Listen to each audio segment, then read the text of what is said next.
Indiana Jones. It's a podcast about Indiana Jones.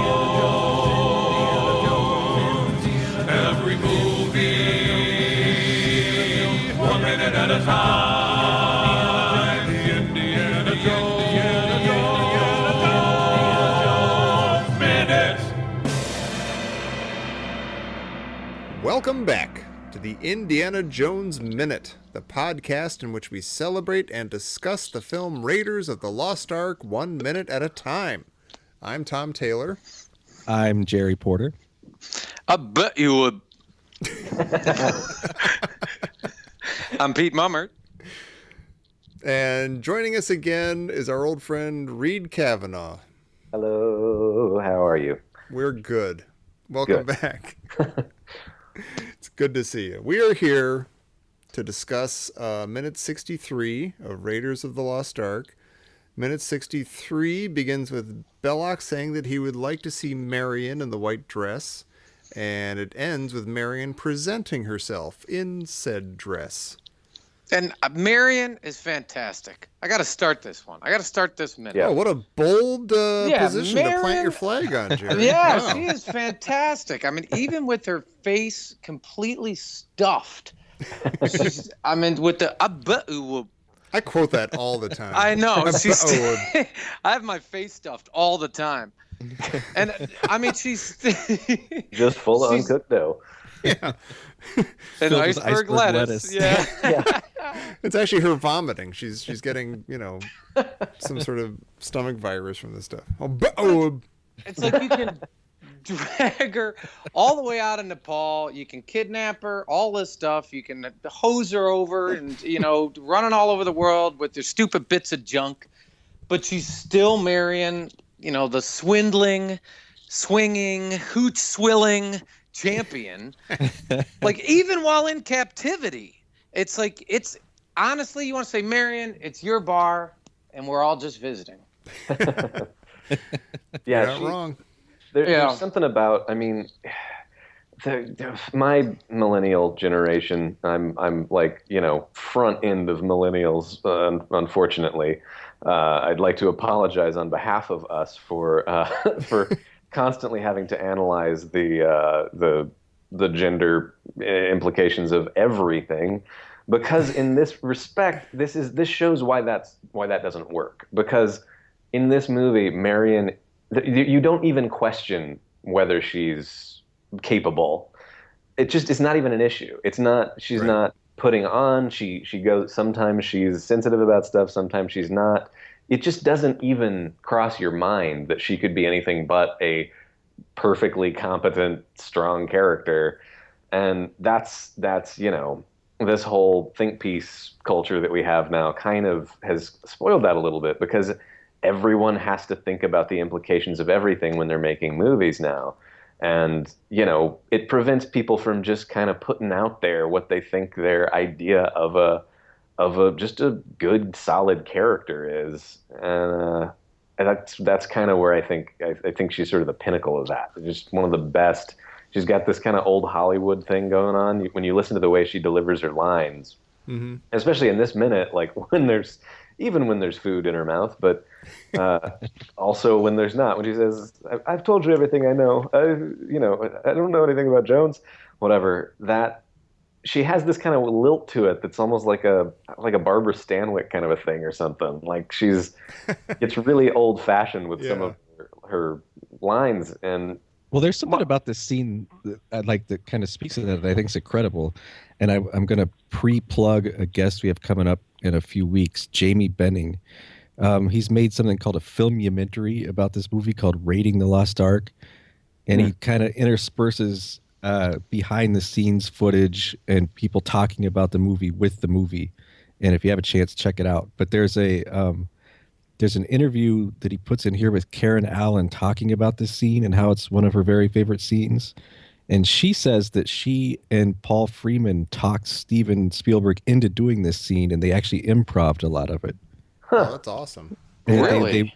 They were trying to figure out a way, because she wanted to wear this dress, And she said what she says in the interview is that she's trying to figure out a way that they can make it make sense that she would put on this dress. And so she and Paul Freeman improvised this whole scene, which I think is fantastic. That's very fantastic. That's cool. Well, you see her in this minute, and it's a little shaky, from last minute coming out a little bit. But then just, there's no doubt as you watch this minute, especially you get towards the end, you're like, Marion's in control. Yeah. She's got this. Like, you're not. Yeah, she's got this. When she spins around, it's almost, the look on her face is like, yeah, so this is what you're into, huh? Like, yeah, whatever it takes, man. Yeah, we saw that whole yak skull thing in Nepal. I was like, this is fine too. I can do desert mischief. I was going to say that, like, from the moment you see her, take the triangle to the knife and make the little dings, like the moment you see her with that knife, you're like, okay, she's in control. But it's actually right before that, in the last minute, where she's, she just shuffles over to the table and starts shoving food in her mouth. You're like, Marion's fine. She's got some food. She's good. She's pissed off at this guy. She's pissed at everybody. And, she also has a knife. She's going to be good. She's all right. Well, I like it. There's almost like she has a little epiphany here, too. Like, he says he wants to see her in the dress, and she's like, all right. And then, like, all of a sudden, she kind of gets this look in her eye, and she's like, hey, what do you got to drink around here? She's like, I know this game. I've done this before.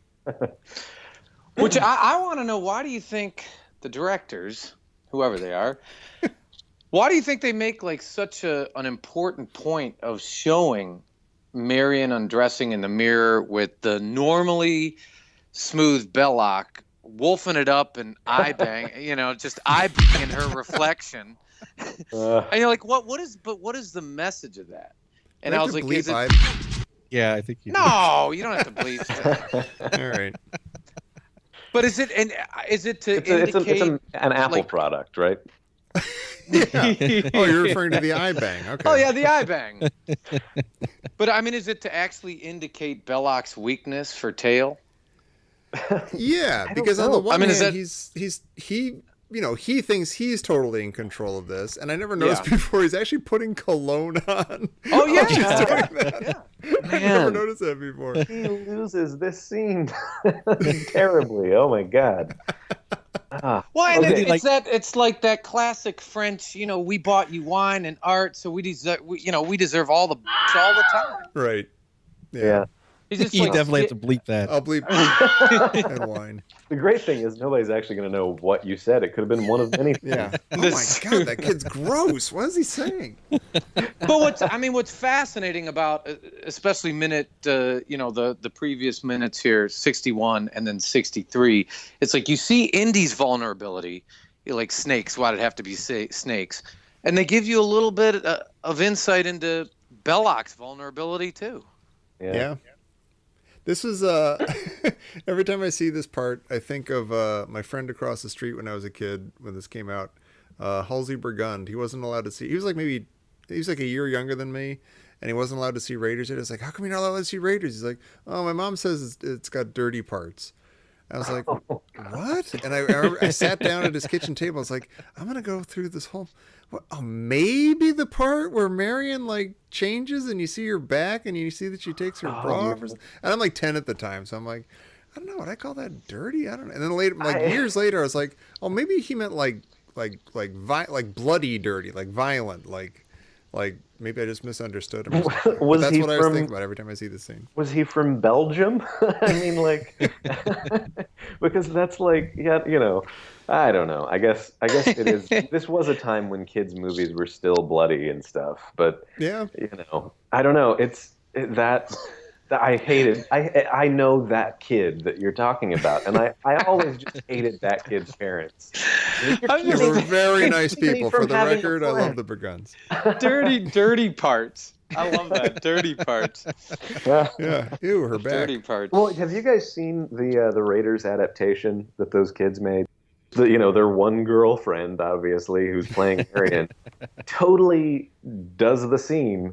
I don't know how old they were at this point in time, but it's so creepy. They were aging rapidly, though. I think they were probably 16 or 17 at this point. They must have been, but it was like more. There was more. I don't know how to put this delicately. it was so uncomfortable. Like there was just the For you. for everyone, Yeah, For the audience, maybe. for the constituents of a massive snicker that went through the whole audience. You're Like, describing oh, the greatest day of their lives. You wow. realize. Yeah, exactly.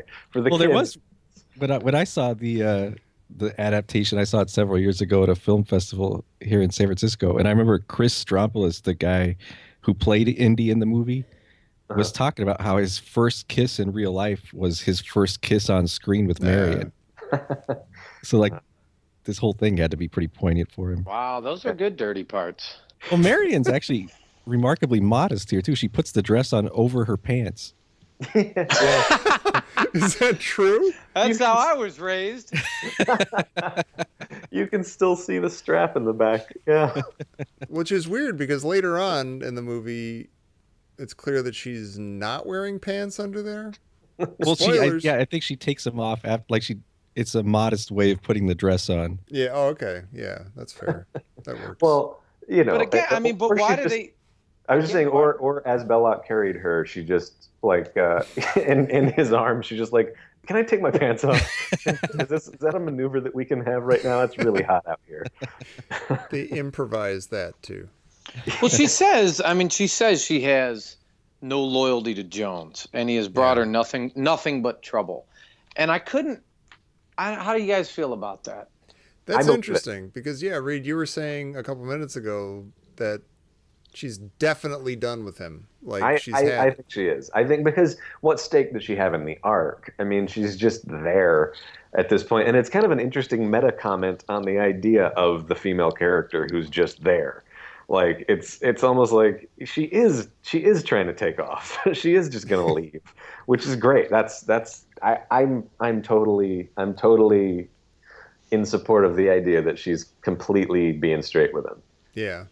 Although every time I think of stuff like this, I always think I don't know if like Spielberg and Lucas and Kasdan thought that she was actually done with Indiana Jones.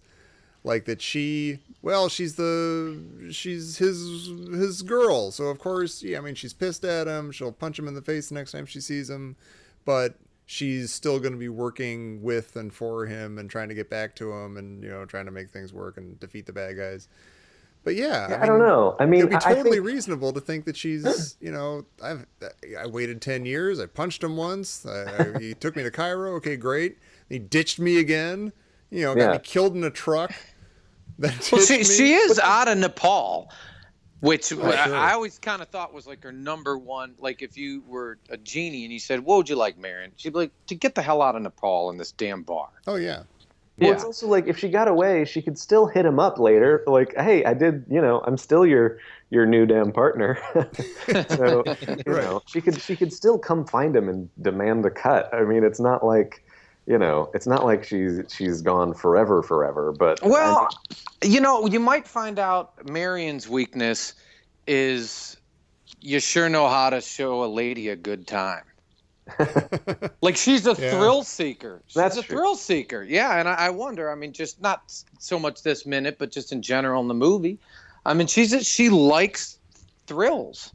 Yeah, she's a risk taker. Archetype. It's like that demon grin thing of like that. That is an interesting archetype to me. Of like, all these dudes think they've all got plans. You can't have plans. Like I feel like that's her kind of thing. Is you can't. She knows at this point in her life, after getting dragged around on all these expeditions, that you can't have ambitions and aspirations and expect that to go well for you. And that's also part of why I think that she is just kind of gonna take off. But I mean, it is interesting. But I think that's why I actually do think at least Kasdan, obviously, Temple of Doom. Steven Spielberg was in a different place. I think that was like after his divorce or whatever, and I think that explains a lot about Willie Scott. But at this point, I feel like there's still, at least Lawrence Kasdan, who has enough of an understanding of character to be able to say, well, okay, maybe she would, maybe she wouldn't, but it doesn't matter because this is where we're going to direct the story. We're going to put them back together anyway. So, if we can put them back together in a way that leaves that ambiguous, then you're going to have that much more, investment and that much more tension about where it's going to go from there. Right. Yeah, I don't know. So, yeah. Well, and when, Belloq says, Marion, you are beautiful at the end of this minute, I just feel like, I don't know what it is, but I feel like I might hear Belloq say the word beautiful again. Like at some That's a point, good like I point. noticed it and I was like, oh, Jesus, he just said beautiful. Like totally stuck out in my mind. I'm like, oh. The pretentious indie theater cashier in me is is totally looking at that and going, no, yeah, that's no coincidence. That's some Jungian thing with him. Wow. With him too. Yeah, he's always searching for tail, whether it's of this earth or heavenly. Well, that's what I'm thinking. Is like a force of nature type of a thing. That's what he calls beautiful. Yeah, mortal, immortal. He's still gonna go for your ass. That's our Belloq. Yeah. And in the background, and I wanted to, Pete, I don't know, you know things about Nazis and searchlights. What's the you can Pete, have you had some trouble with what's going on? I always feel like the two go together. Like not you, Pete, but I mean Nazis and searchlights. They're always looking Like for something. it's like peanut butter and jelly, Nazis and searchlights. They always go together, but when you notice, it's like spinning around during these few tent minutes, and then when Marion puts on the dress, and It's like heavenly light behind her. yeah, and it's the searchlight, Yeah, and it just stops. It's like it stops on a her. spotlight. It's like, Yeah, and you're like, there's another freshman in the tower. Everybody's like, oh my God, come here, look at this. I can see through her dress. It's her Hey pants. Billy Nazi, is this like a shadow puppet thing? Is there a lady on the outside of the tent? And he's totally all Scheisse. She has pants.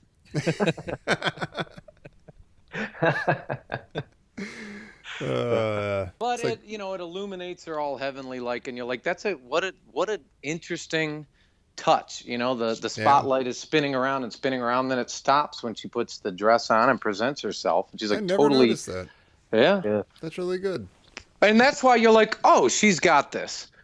Yeah. At the end of the minute, you're like, I'm not worried about her at all. Well, yeah, she's even got the searchlight guy who she can't see wrapped around her finger. A guy's not even in the room, and he's like, "Oh my God!" Or there's like Tote is out there and being like, "What is the Frenchman doing? Make sure there's there's no funny business going on in that tent out there." Those pants do not go with that dress. I'll have to come out there and rearrange my wardrobe with my portable hanger in a few minutes. Oh my God. Yeah, it's a good scene. It's a good. It is. I'm glad to know it was improvised. That's fun. Yeah. Well, does anybody have anything else for this one?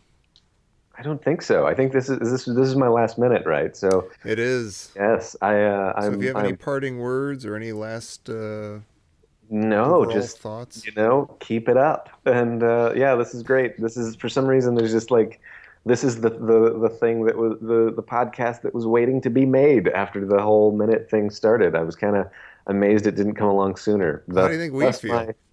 Yeah, we're glad nobody got it. Yeah, I love it. It's great. This is so.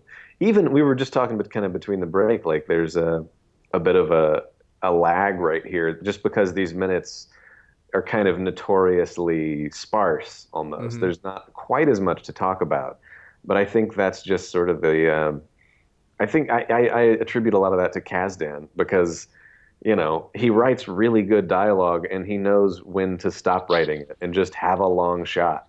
And just, to have a moment that's not necessarily highlighted in the dialogue. And that's kind of what you're seeing in these past three minutes, is it's just people talk when they need to talk, and you see what you need to see on screen. It's just so well orchestrated.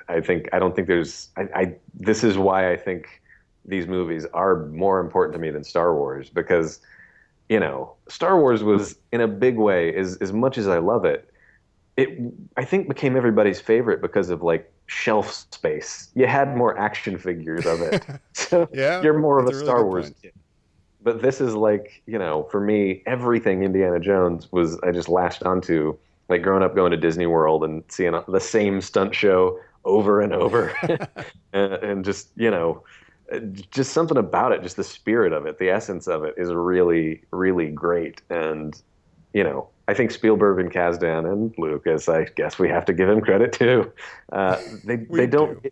They don't get in their own way in this at all. That's what I think makes it such a great movie. Is there's no fat at all. So yeah, it's great. They're It's in a their good movie. prime. It's a good movie. In case you guys hadn't noticed that by now. No, I'm we're here to putting that tell you, together. it's a good movie. Well, we are very glad you were able to join us, even for these few minutes. Yes, thank you. So, Pete, where can people get in touch with us to, ask us where they can get a spotlight with which they can... Never mind, I'm not going to go... Where can people get in touch with us? If you want to find out what we got to drink around here, check us out at indianajonesminute.com, and we will put a link to Jamie Bidding's filmumentary Raiding the Lost Ark, and you will love it. Or That else. thing is awesome.